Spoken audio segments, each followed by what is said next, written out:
Hello, Algebros. This is Mr. C here, and I'm going to show you how to find the zeros of a polynomial function. So the official instructions say use the rational zeros theorem to find all the real zeros of the polynomial function, and then use the zeros to factor f over the real numbers. So throughout this video, we're going to see what all that really means. But first, our polynomial function is f of x equals 4x cubed minus 13x squared minus 2x plus 15.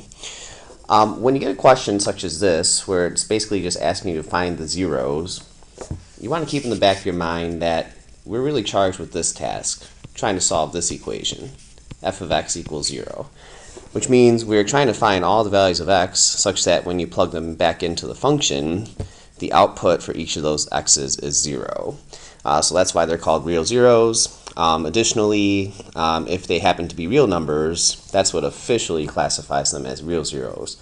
As you'll see, or as you're probably seeing in the readings, there are some values of x that are non-real, that have the i's, some weird Doctor Who stuff, that when you plug them in, they give you 0, and those would be non-real. Anyway, let me go ahead and just rewrite this as 4x cubed minus 13x squared minus 2x plus 15 equals 0. Your very first attempt with any of these problems is to try to factor the left-hand side by hand.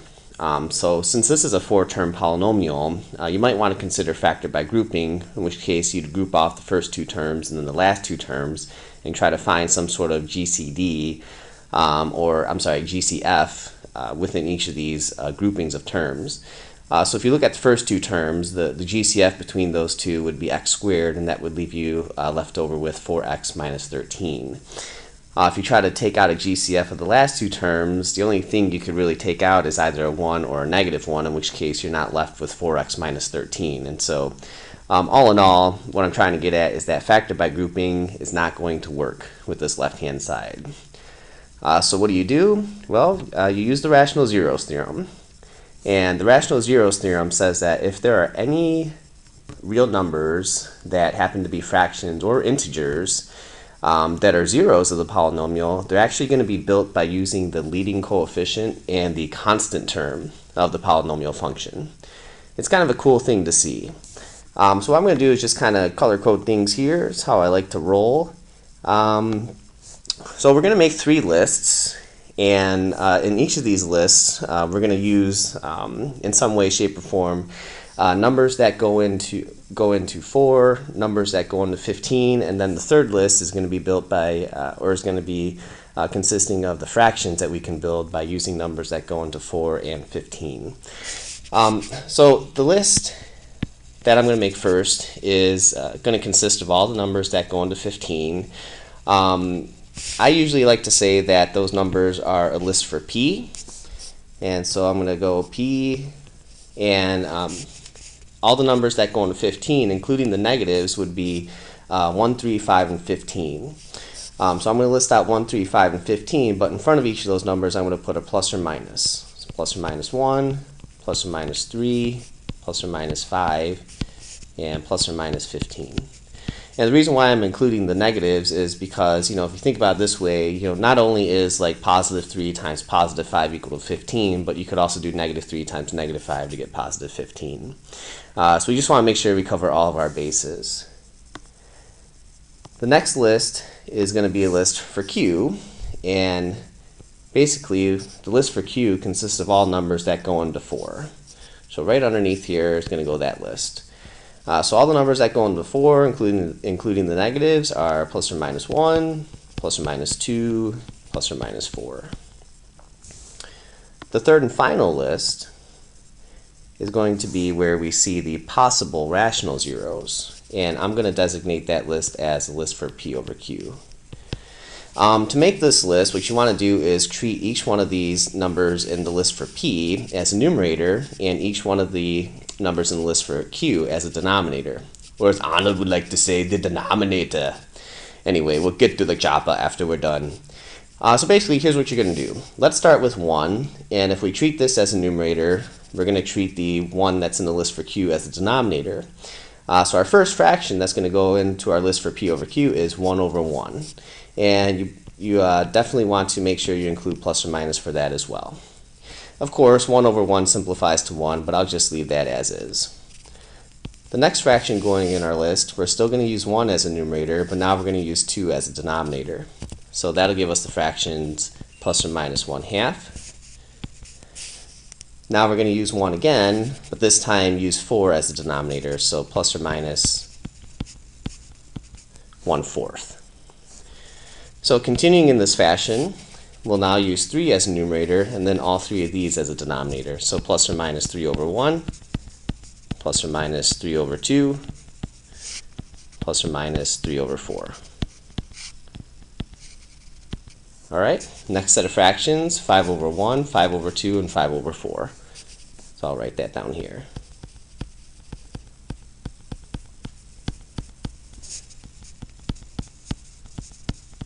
Three hours later. All right, here come our last 3 fractions. So 15 over 1, 15 over 2, and 15 over 4.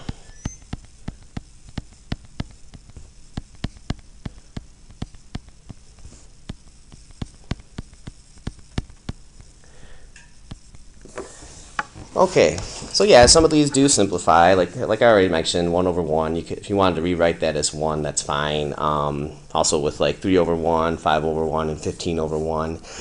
In some lists, you do get some duplicates, in which case you can just cross those off. But it looks like each of these fractions is unique. None of them are duplicated. And so check this out, though.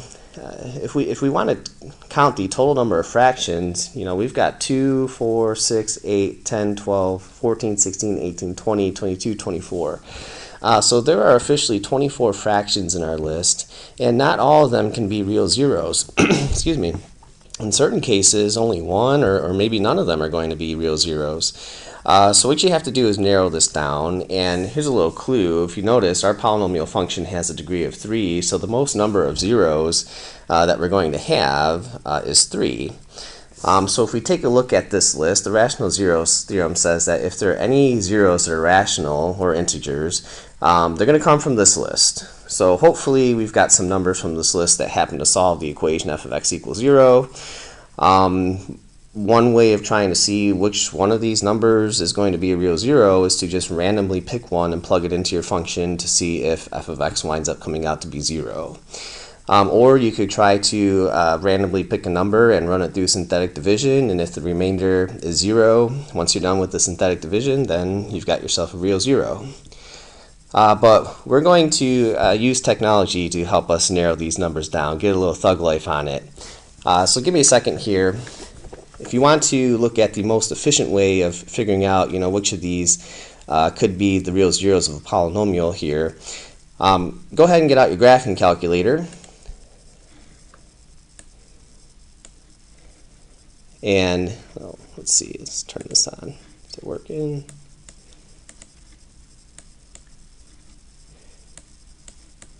Huh. Alright, well, my graphing calculator doesn't appear to be wanting to jive with me today. So what you'd want to do is enter the polynomial function into y1 and then graph it, and then try to figure out where the graph is crossing the x-axis. So hang on, I've got my real graphing calculator here. I'll do a little sketch for us.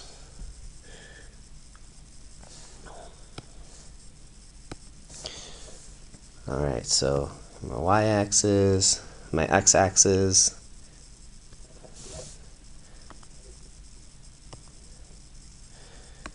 So when you graph this polynomial function in the graphing calculator,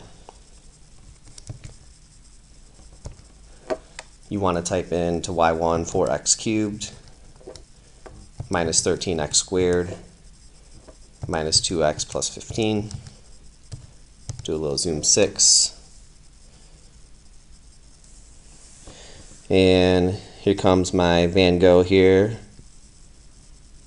Okay, get a piece going up like that, piece going down, little local minimum there, and then there's the rest of it. So with a polynomial function graph, you can expect to see some hills, some valleys. We call those maximums and minimums. Looks like we are seeing a local minimum, at least when you do zoom 6. There appears to be some sort of local maximum. But the real important thing here is actually where this graph is crossing the x-axis. So a couple of ways to do this. one way is just to kind of eyeball, one of the spots where the graph is crossing the x-axis, and the one that's kind of sticking out to me is that one, and that's that's a spot where I think graph is crossing at, and it appears to be at x equals -1. Which -1 is a rational zero, or not a rational zero yet at least, but it is a number from our list for P over Q, so it seems like a likely candidate that -1 is a real zero. But to really pin that down, what we're going to do is take -1 and do some synthetic division with it. So here's my setup for synthetic division. Basically, I'm going to write out the -1 here that is a suspected real zero. I put it in a little half box, and then what I'm going to do is write out all the coefficients of the original polynomial directly to the right of it. So that's 4, -13, -2, and +15. Give myself a little bit of space, draw a long equal bar, and underneath the equal bar and the constant term, I'm going to do a little second half box, and I'm going to go ahead and run this through synthetic division. First thing you do is drop the 4 down underneath the equal bar, and then you multiply the -1 to it. That gives you -4, which comes up here, and then in synthetic division you add down. So I'm going to go ahead and just mark that there, so it's a nice Q for us. That gives us -17.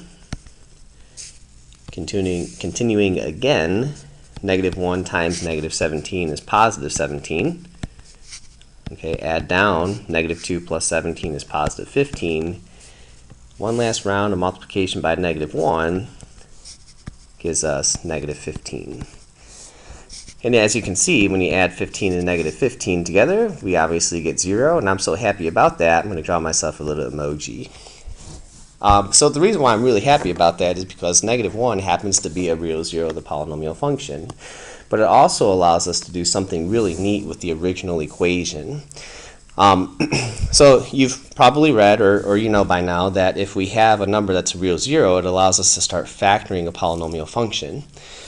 -1 is a real zero, meaning that I can make a factor which allows me to help factor this left-hand side expression.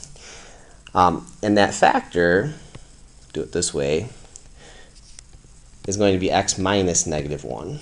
So you kind of have to think opposite there.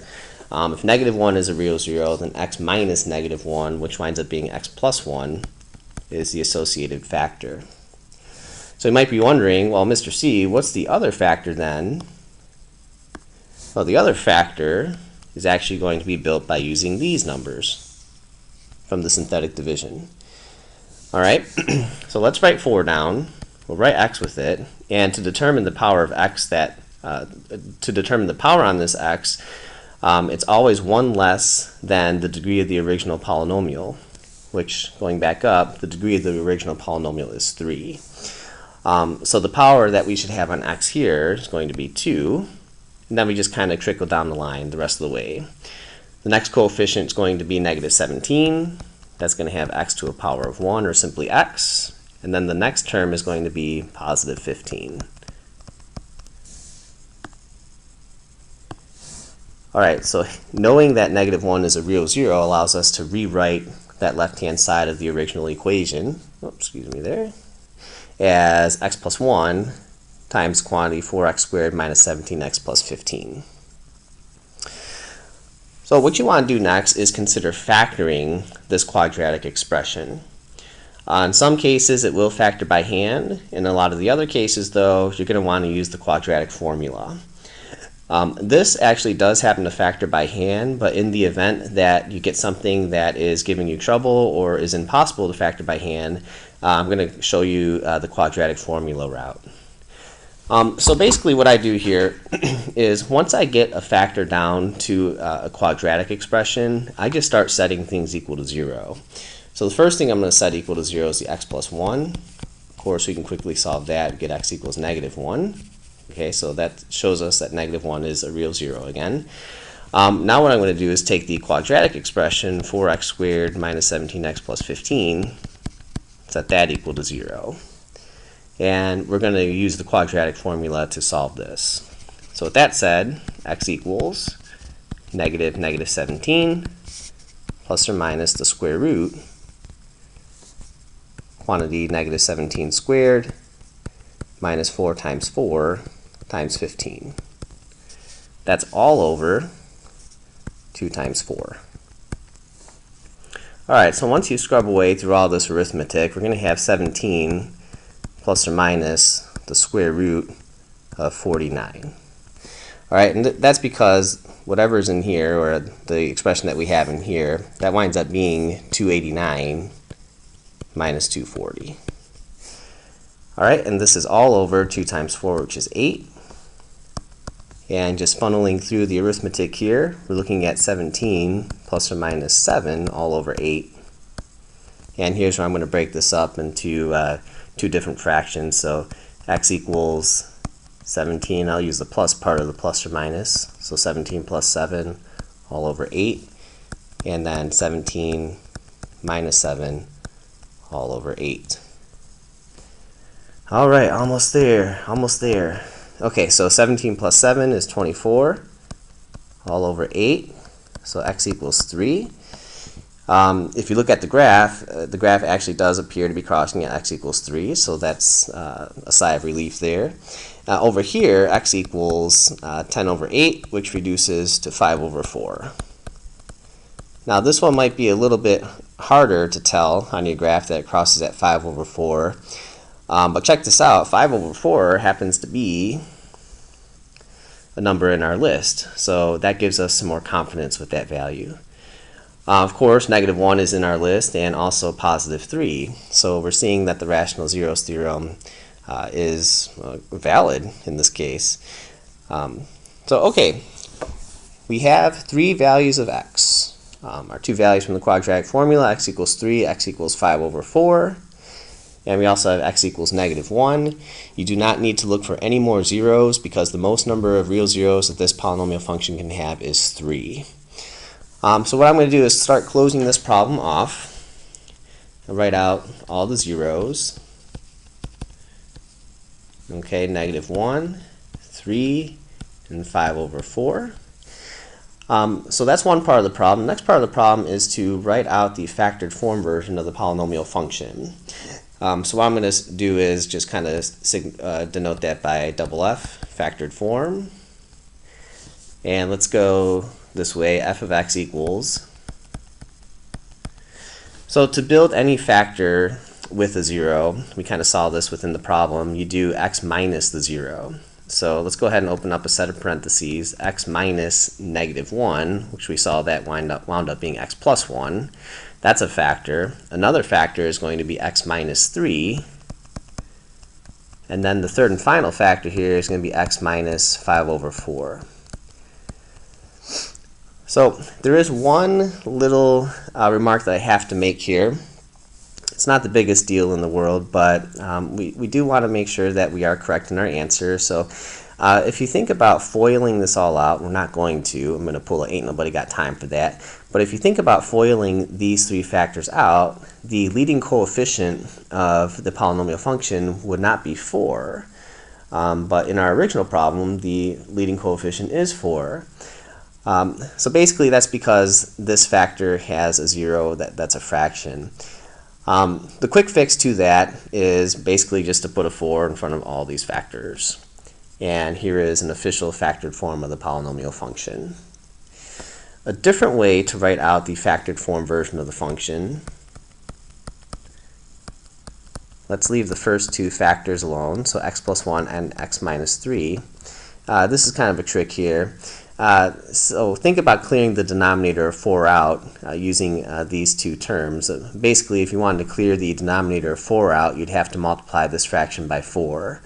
The trick is to do that, but also multiply the x by 4, so you get 4x minus 5. Alright, so either of these are legit factored forms of the polynomial function, and that's it. Thanks for sticking through this almost 20-minute long video to find these zeros of a polynomial function. Definitely is a skill that takes some practice, but keep working at it and you'll eventually get to it, and dare I say it, it might wind up being fun. But thanks for watching. Please let me know if you have any questions. I'll see you in the next video. Thank you.